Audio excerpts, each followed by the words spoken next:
समाज परिवर्तन के माहौल को आप रोक नहीं पाएंगे, और अगर रोकने की कोशिश की तो समाज आपको निगल जाएगा पूरा के पूरा, फिर चाहे पानी पीकर कोसते रहना।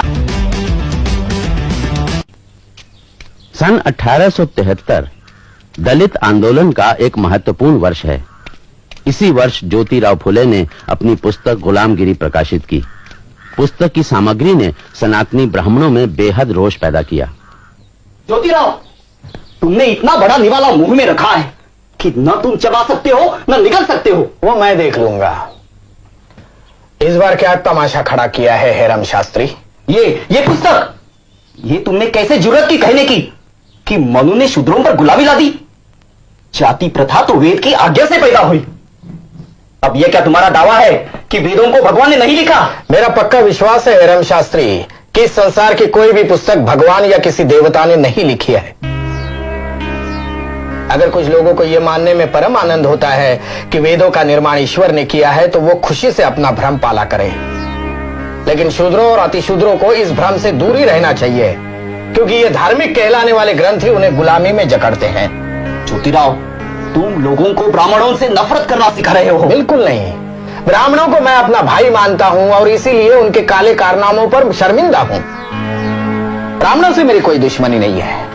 मेरा सारा संघर्ष ब्राह्मणवाद के खिलाफ है। हेरम शास्त्री, आप जितने जल्दी समझेंगे कि शूद्र जन ही इस देश की जीवन शक्ति है, उतना ही अच्छा। अब तुम्ही से सलाह लेना बाकी बचा था। देखो ज्योतिराव, हम बता देते हैं, ऐसी उल जलूल और गाली गलौज वाली किताबों से तुम समाज की सेवा नहीं कर सकते, समझे? ना आप ही कर सकते हैं शास्त्री जी, ये कहकर कि वेद और पुराण देवताओं के मुख से कड़े हैं, न ये फतवा देकर कि फुले ने उल जलूल और गाली गलौज वाली किताब छपाई है, न ये कहकर कि बकौल विष्णु शास्त्री चिपळूण करके फुले पहले मराठी का व्याकरण सीखे और बाद में लिखने की सोचे। आप विद्वान कहलाने वालों में से एक भी ऐसा नहीं निकला जिसने मेरे उठाए सवालों का जवाब दिया हो।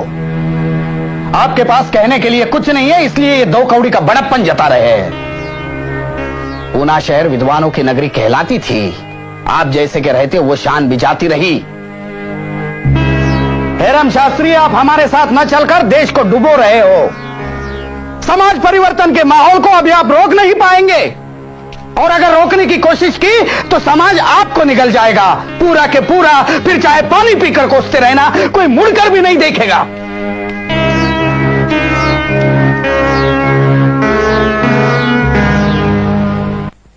गुलामगिरी पुस्तक की सफलता से उत्साहित होकर ज्योतिबा फुले ने सन 1873 में सत्यशोधक समाज की नींव डाली। मित्रों, आप सब लोग जानते ही है कि राजा राम मोहन रॉय के ब्राह्मो समाज और अपने यहाँ के प्रार्थना समाज, इन दोनों संस्थाओं को बहुत विद्वान लोगों ने जन्म दिया है। उनका ध्यान ऊंची जाति के सुधार पर लगा हुआ है। वहां 101 बातूनी सुधारवादी जमा हो गए हैं। वर्ण व्यवस्था का असली रूप समझने में, उसे खत्म करने में उनकी कोई दिलचस्पी नहीं है। हालांकि कुछ ऐसे भी लोग हैं जो उन्हें आसमान पर चढ़ा हुआ मानते हैं। तू मेरी तारीफ कर, मैं तेरी वाला मामला दिखाई पड़ता है, जैसे कि परस्पर प्रशंसा क्लब हो। तात्या साहब, जरा मुद्दा स्पष्ट करें। हाँ, जरूर जरूर। आप श्रीयुत महादेव गोविंद रानड़े को जानते होंगे, एक प्रसिद्ध सुधारवादी है। मेरी उनसे एक बार बातचीत हुई। राव साहब, मैं आपके दूसरे विवाह के सिलसिले में अभिनंदन करने आने वाला था, लेकिन मन नहीं हुआ। अब महाराष्ट्र के सुधारवादियों के नेता है। अगर उद्दंडता माने तो क्षमा करे, लेकिन मेरी समझ में यह बात नहीं आई कि जब आपकी उम्र का पुरुष 11 साल के कन्या के साथ विवाह करता है तो सुधार का काम आगे कैसे बढ़ता है? लोग आपका सम्मान करते हैं, आपको मानते हैं, इसलिए किसी ने कुछ कहने का साहस नहीं किया। मैं ठहरा कुनबी किसान, मैं किसी से नहीं डरता, इसलिए कह रहा हूं। तात्या साहब, आप शायद नहीं जानते, मेरे पिता ने आग्रह किया, इसलिए मुझे विवाह करना पड़ा। हाँ, इसमें कोई शक नहीं कि मेरी पत्नी मुझसे काफी छोटी है। राव साहब, आपका ये विवाह ना आपकी हैसियत से मेल खाता है, ना आपके सामाजिक विचारों से। जब आप ही जैसे सुधारक जो कहते हैं वही नहीं करते, तब आंदोलन 10 साल पिछड़ जाता है। मेरे विचारों में यह उचित नहीं है। मैंने ये आपको 2 साल पहले की घटना सुनाई। इससे मिलती जुलती घटना अभी हाल ही की है। एक श्रीयुत विष्णु शास्त्री पंडित को छोड़ दे तो इन ऊंची जात वाले सुधारवादियों में एक भी ऐसा नहीं है जिसकी कहनी और करनी एक समान हो। यही राव साहेब रानड़े की बहन जब विधवा हुई तब जानते हैं उन्होंने क्या किया? तात्या साहब, मैं आपके तर्क समझता हूं, मगर सच्चाई तो यह है कि हर आदमी इस विवाह के विरुद्ध है। आप तो जानते ही हैं कि पुणे शहर में लोग मुझे धर्मद्रोही कहते हैं। अपनी बहन का केश वपन मैंने होने नहीं दिया। इस पर ब्राह्मण मंडली भी मुझ पर खार खाए बैठी है। इस हालत में अगर मैं उसका पुनर्विवाह करा दूं तो समझ लीजिए कि ब्राह्मण मंडली छत्ते से छूटी मधुमक्खियों की तरह मुझे डसना शुरू कर देगी। और इससे आप खौफ खा गए और अपनी बहन की जिंदगी बर्बाद करने को तैयार है। राव साहब, आप उसे मजबूर कर रहे हैं कि वो जीवन का सर्वोत्तम समय घर की अंधेरी कोठरी में स्तोत्र भजन का अनंत पारायण करते हुए गवा दे। बेहद अकेलेपन से जूझते जूझते एक दिन खत्म हो जाए। राव साहब, अगर आप यही करने पर आमादा है तो मैं कहूंगा आपसे बड़ा पाखंडी कोई नहीं है। आपकी सिर्फ जीभ चलती है, पांव नहीं। आप लोग राव साहब और राव बहादुर की उपाधियां पाने के लोभी हैं। समाज के नेता कहलाकर हार पहनने की लालसा रखते हैं आप।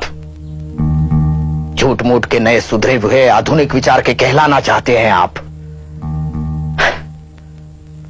राव साहब, क्या आपकी आत्मा को ब्राह्मणी कट्टरता और कर्मकांड चाटकर साफ कर चुके हैं?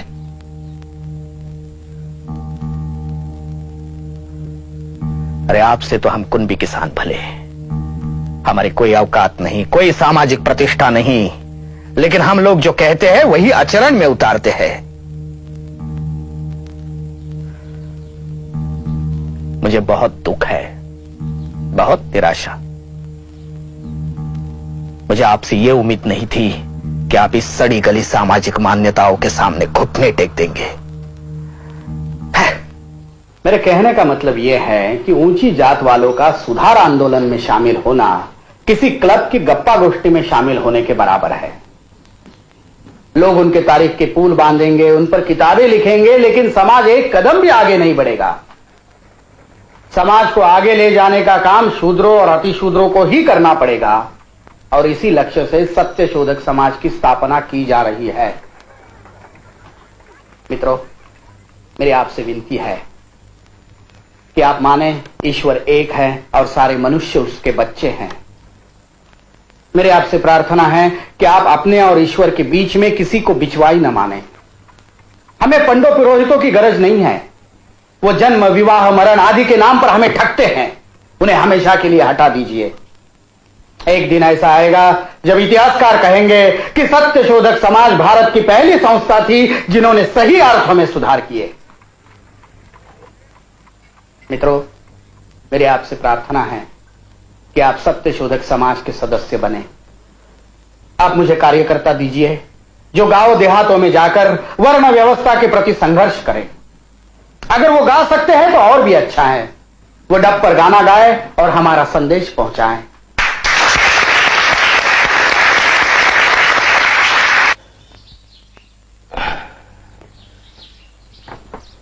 हाँ, अच्छा हुआ डॉक्टर भूले जो आप फौरन चले आए। मुझे पता चला है कि विष्णु शास्त्री चिपलूनकर बहुत बीमार है। मैं चाहता हूं कि आप उनकी जांच करें। तात्या साहब, विष्णुपंत सनातनियों के नेता है, आप पर कीचड़ उछाला करते हैं, अपने आप को मराठी भाषा के शिवाजी महाराज कहते हैं, आपकी बदनामी का मौका ढूंढते रहते हैं। उन्हें देखने मैं जाऊं? पूना में बहुत से ब्राह्मण डॉक्टर हैं, आप मुझे इसमें क्यों घसीटते हैं? पूना में डॉक्टर जरूर है डॉक्टर घोले, लेकिन आपकी बराबरी का एक भी नहीं है। दूसरी बात यह भी है कि विष्णु शास्त्री नेक आदमी है, उनकी देशभक्ति की सराहना करनी होगी।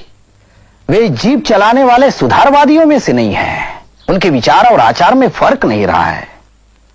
ऐसे सनातनियों का विरोध तो करना ही होगा, लेकिन उनसे नफरत नहीं करनी चाहिए, जाति तौर पर गुस्सा भी नहीं होना चाहिए। जय अब जाकर उन्हें देख आइए। ठीक है,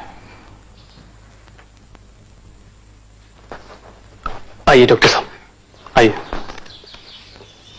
विष्णु शास्त्री के पेट में आग मची हुई है। वैद्य ने दवा दी मगर कोई असर नहीं हुआ।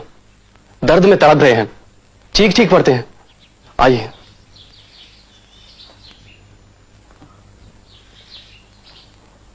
शास्त्री जी, डॉक्टर साहब आए हैं। यही कुंभी डॉक्टर मिला पूरे पूना शहर में? अरे मरना तो मुझे है ही, कम से कम शूद्र की छुई दवा खाकर तो न मरने दो।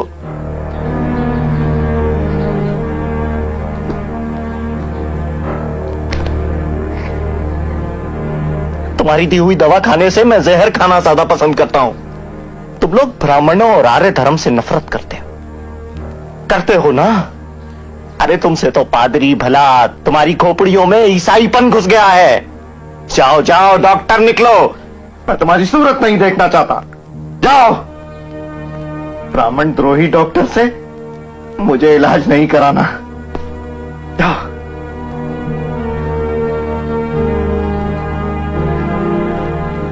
माफ कीजिए डॉक्टर घोले, मुझे पहले ही समझना चाहिए था कि विष्णु शास्त्री आपका अपमान कर सकते हैं। खैर, अब तो वो गुजर गए। सब्सक्राइब करें समताबाद टीवी को, बेल आइकन को प्रेस करें, साथ ही ऑल वाले बटन को क्लिक करें ताकि हमारी नई वीडियो की सूचना आपको सबसे पहले मिले।